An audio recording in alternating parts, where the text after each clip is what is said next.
Going on, YouTubers? I want to share a quick video with you. Doing my base feet for the milling machine to make it more stable. Sorry, it sounds congested because I am. H&W, they sell these kits for the Bridgeports. So this is the same as a Bridgeport, but the base is different. And my holes is not the same. They're like an inch different on center from front to back. So I mean, I looked at their products, $450, somewhere around in there. Ain't no way I'm paying that anyway. I can make my own. Not taking nothing from anybody, but just I can't see it. I can probably make mine for $150. Buy the stuff. Most of the stuff I've got. So I got the bar. It's an inch and a half. I'll show you, and I'll show you why. Give me just a second here. Get it flipped around. I'll show you why I couldn't go, even if I wanted to buy that from H&W. So my holes, of course, there's a difference from here. I mean, the distance in here is way thinner than it is on that hole. Then center to center is smaller than the back. You can see how much thickness this hole is, and look at that one. So kind of got to be customized. And then my center to center on these is an inch difference than the front. So I'm gonna go, their kit is might be 2.5 by 1.5 bar. I've got, 2.5 by 1, I think. Mine is 2 by 1 inch thick. I was gonna originally do a weld in a brace in the middle, but I think I'm just gonna do a center support, just a little foot. When I get it all level, I can adjust down, come down. So my outside will be 7/8 inch, and then I'll have a foot on that. So I'll have a rod. The rod comes up that fastens the bar to the machine. Then it'll come on over with the foot on it, just like the kit they sell. And this is the one that'll have come up through the hole right here. I'll be drilling them again, 5/8. I'm gonna do 5/8 11 because I had some threaded rod laying around and I made these. So 5/8 11 on these to fasten it to the machine. Then out here, 7/8. So you don't need to come out real far. I don't want a toe kicker, tripper. So I think it ended up like 4 inches from center of the hole, which is enough. It's plenty.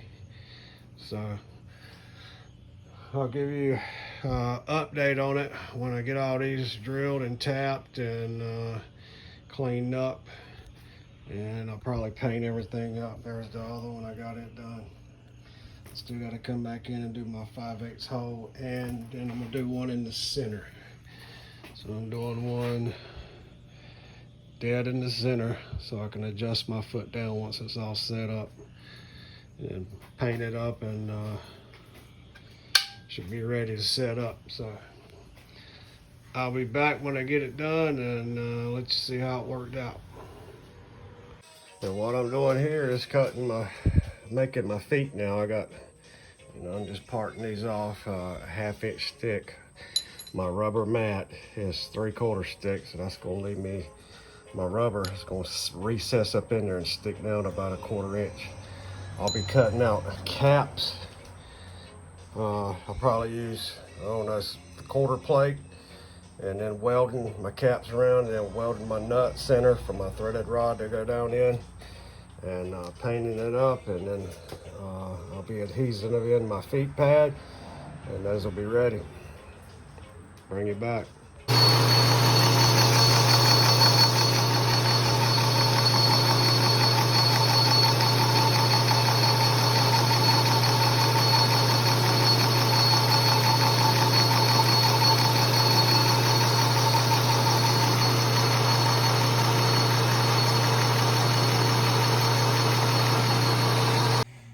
All right, guys, I thought I had recorded when I tapped out the hose, but I was looking, so when I done the video, I didn't see, maybe I didn't hit the record button. But anyway, threw some paint on them, and I got them all cut and tapped. I threw some oil-based paint on them yesterday and let them hang and dried, but probably can't see that good. And I got my feet cut. I had some, I think it's like 2 3/4 pipe. I cut the rings 1/2 inch thick, and then I just took some plate and cut out my caps 1/4 inch thick, and I'm gonna weld all the way around that. Then just gonna get the nut in there like that, and then those are gonna go in there like that. I'm gonna weld around that nut. I'm not sure yet if I'm gonna fix those and weld them in solid, or have them where I can remove them. And then when all that's together, I cut those. This stuff's like a freaking tire, man. That gym mat, super thick.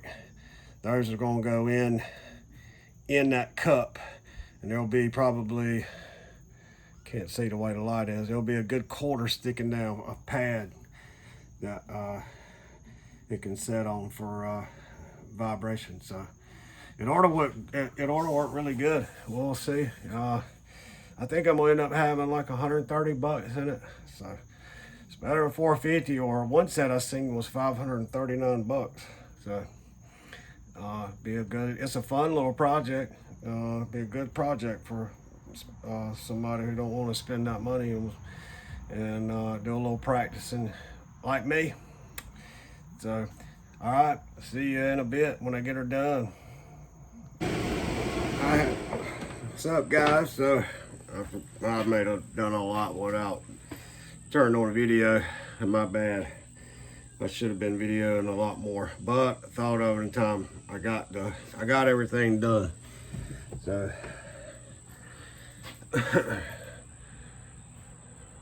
all right, and give you a shot real quick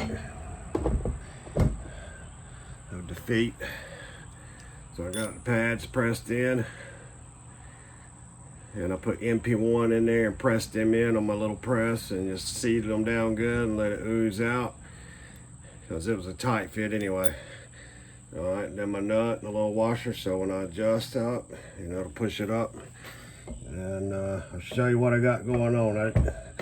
It's a little room, so it's hard to get anything in here, and I don't have one of the foot jacks to get up under the edge of it. So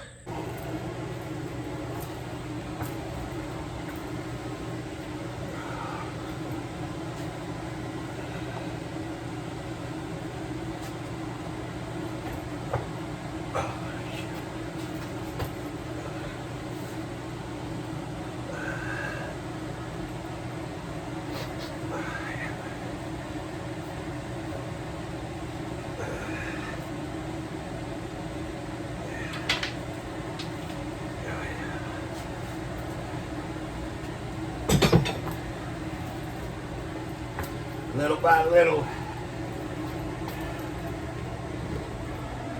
kind of a job for one man with no I'm gonna call it Michael Jackson, without an extra hand. I get this side, and I'll have her. All right, got her done. Now it's time to get her leveled up. Let me flip her around and show her to you.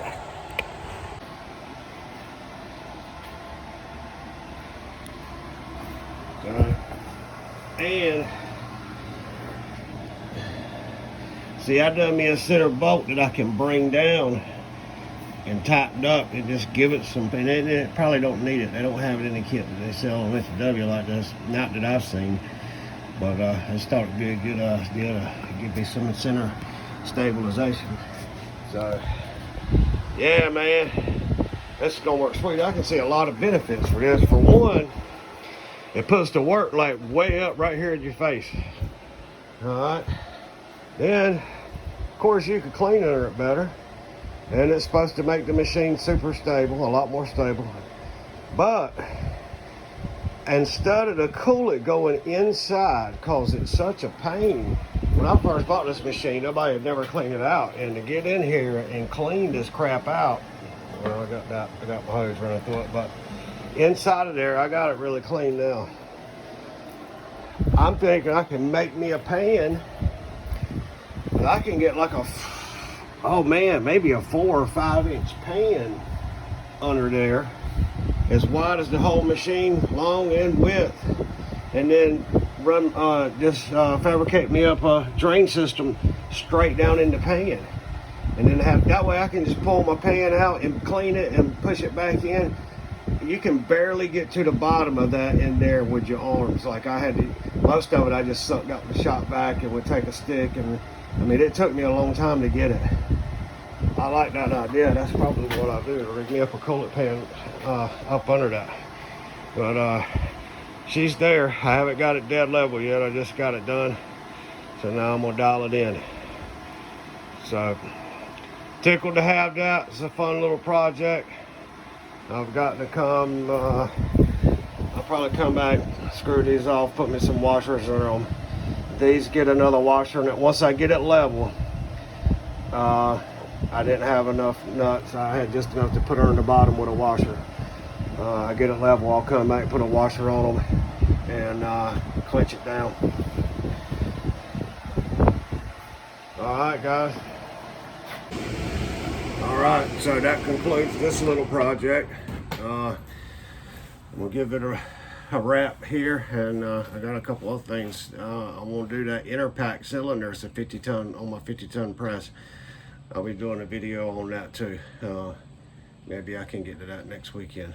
But anyway, I want to share this a little bit with you and save you some money, something you can do yourself. And until next time, guys, see you, brother. All right, guys, I wanted to do one last video because I wanted to wait about a week and use this thing and just make sure that it done good, and the feet stayed, you know, those stabilizer bars really helped it, and I absolutely love them. It's a great way to level up this machine and do it really easily. There's a lot of benefits to it. I talked about building a coolant pan to slide under it now and put my drain. I talked about that. That's gonna work out great because I can pull it in and out, clean it, put more in it, versus trying to get down in that freaking bad, terrible spot that's so deep down in there and hard to clean. So, and I had cranked the bed all the way out. I got it cranked out all the way over.